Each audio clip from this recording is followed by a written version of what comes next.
Bismillahirrahmanirrahim. Assalamualaikum warahmatullahi wabarakatuh.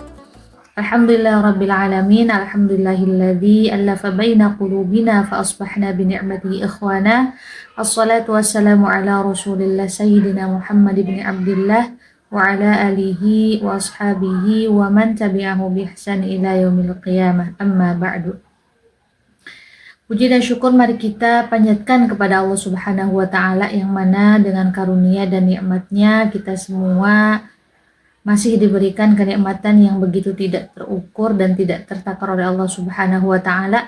Mudah-mudahan setiap nikmat yang Allah berikan kepada kita semua senantiasa menjadi salah satu wasilah untuk meningkatkan keimanan dan juga ketakwaan kita kepada Allah Subhanahu wa Ta'ala. Sholawat beserta salamnya mudah-mudahan senantiasa tercurah limpahkan kepada tauladan kita, yakni Nabi Agung Nabi Muhammad Sallallahu Alaihi Wasallam, kepada keluarganya, kepada para sahabatnya, kepada para tabi'in dan juga tabi'atnya, juga kepada kita selaku umatnya. Mudah-mudahan kita semua mendapatkan syafaatul uzma dari beliau. Amin ya Allah ya Rabbal Alamin. Hadirin wal hadirat rahimakumullah, Ramadan bukan hanya tentang menahan lapar dan dahaga saja, seperti yang disabdakan oleh Rasulullah Shallallahu Alaihi Wasallam, bahwa betapa banyak orang yang berpuasa tetapi puasa mereka hakikatnya tidak mendapatkan apa-apa kecuali mereka hanya menahan rasa lapar dan dahaga saja. Melainkan sebenarnya Ramadan itu di dalamnya dijadikan sebagai madrasah atau sekolah dalam pembinaan mental, spiritual ataupun karakter dalam membangun pemimpin yang sejati. Insya Allah di sore hari ini izinkan Ana menyampaikan sedikit kultum terkait spirit kepemimpinan dalam Ramadan dalam upaya mengoptimalkan nilai-nilai yang terkandung di dalam puasa itu sendiri. Siapa sebenarnya pemimpin yang dimaksud? Ya, pemimpin yang dimaksud itu adalah diri kita. Rasulullah Shallallahu Alaihi Wasallam bersabda, "Kullukum ra'in wa kullukum mas'ulun an ra'iyatihi." Bahwasanya setiap kalian itu adalah pemimpin dan kalian akan dimintai pertanggungjawaban oleh Allah Subhanahu wa Ta'ala atas apa yang kita pimpin. Mungkin secara khususnya ada pemimpin-pemimpin yang memang mereka adalah wakil rakyat, itu juga bisa termasuk. Ya, yang pertama adalah mari kita jadikan Ramadan ini sebagai momentum untuk mengendalikan diri, untuk mengendalikan diri kita dari hawa nafsu, untuk melihat diri sendiri, yaitu dengan melihat kekurangan kita, bukan melihat kekurangan orang lain, lalu bermaksud untuk memperbaiki diri sendiri dengan meningkatkan kualitas diri. Oleh karena itu, mari kita jadikan Ramadan ini sebagai sarana akselerasi. Lalu mengarahkan diri kita melakukan hal-hal yang lebih positif, karena Ramadan merupakan lingkungan terbaik yang mana kita tidak akan pernah menemukan lingkungan yang paling baik kecuali lingkungan ini hanya ada di bulan Ramadan.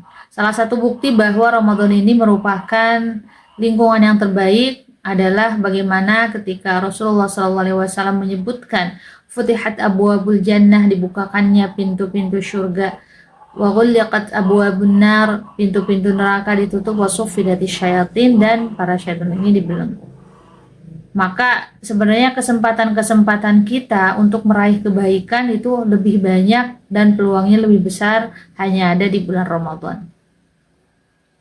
Maka barang siapa yang memperbaiki dirinya, memperbaiki ibadah dan amalannya, memperbaiki keimanannya, memperbaiki ketakwaannya, maka Allah akan membantu dan Allah akan memperbaiki kondisi kita. Maka sebagai seorang pemimpin dituntut untuk mampu mengendalikan dirinya, karena ia merupakan teladan bagi orang-orang sekitarnya. Lalu yang kedua, Ramadan sebagai sarana untuk melatih keteguhan dan ketahanan mental dalam menghadapi godaan syahwat dan rasa lapar. Walaupun di dalam hadis dikatakan wasufidati syayatin, dan syaitan-syaitan itu dibelenggu, tetapi bukan berarti semuanya akan terasa mudah. Kita akan tetap membutuhkan effort dan perjuangan untuk mengendalikan dan melatih diri kita, sehingga di dalam diri kita terbentuk karakter teguh pada pendirian kita, lalu memiliki ketahanan mental kita dalam menghadapi setiap rintangan dan halangan walaupun berada di bawah tekanan. Lalu yang ketiga, meneladani kepemimpinan Rasulullah Shallallahu Alaihi Wasallam. Seperti yang kita ketahui bahwa Rasulullah Shallallahu Alaihi Wasallam merupakan pemimpin terbaik sepanjang sejarah. Beliau juga adalah seorang hamba yang paling unggul dalam setiap hal. Jika kita membaca dalam sirahnya, maka kita akan menemukan bahwa beliau adalah orang yang paling dermawan di muka bumi ini. Dan kedermawanan beliau itu akan berlipat ketika memasuki bulan Ramadan. Begitu pula dalam hal ibadah, beliau adalah orang yang paling kuat ibadahnya. Ketika memasuki bulan Ramadan, ibadah itu akan berlipat. Bahkan beliau akan mengajak keluarganya, terutama di Ashrul Awakhir ini, untuk memperbanyak pahala, mengejar pahala-pahala kebaikan. Salah satunya adalah dengan i'tikaf dan juga dalam rangka mengejar Lailatul Qadar dan ampunan Allah Subhanahu wa taala. Begitu pula di dalam peperangan.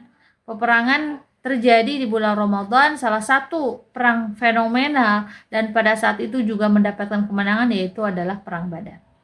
Maka penting sekali bagi kita yang hidup di dunia ini dengan banyak sekali problem-problem yang terjadi dalam kehidupan kita, penting untuk menentukan siapa role model pemimpin panutan untuk diri kita.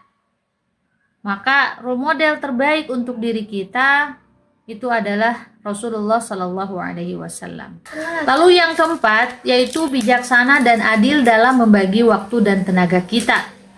Adil dalam membagi perhatian pada aspek kehidupan, tidak tergesa-gesa dalam mengambil keputusan, gercep namun dengan langkah yang pas. Dan itu adalah poin penting ya bagi seorang pemimpin.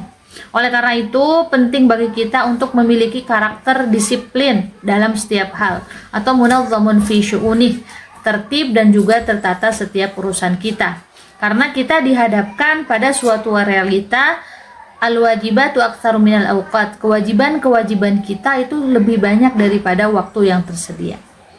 Maka jika kita bermalas-malasan, itu justru akan merugikan diri kita, begitu pula akan merugikan orang lain. Seorang pemimpin yang tidak memiliki rasa disiplin atau tidak memiliki karakter disiplin di dalam dirinya, itu akan merugikan orang-orang di sekitarnya. Sehingga mari jadikan Ramadan ini sebagai langkah-langkah untuk memperbaiki kualitas diri kita, sebagai langkah-langkah untuk memperbanyak pahala-pahala kebaikan untuk kita, dan juga sebagai sarana pembelajaran untuk setiap kekurangan-kekurangan yang ingin kita perbaiki. Itu kiranya yang dapat Ana sampaikan. Mudah-mudahan di Ashrul Awakhir ini, tepatnya 5 hari terakhir ya di bulan Ramadan, kita mampu untuk memaksimalkan semua rangkaian ibadah yang sudah kita susun, lalu kita mampu mendapatkan Lailatul Qadar, dan juga mudah-mudahan kita semua mendapatkan ampunan dari Allah Subhanahu wa taala. Mohon maaf jika ada kesalahan baik yang disengaja ataupun tidak. Wassalamualaikum warahmatullahi wabarakatuh.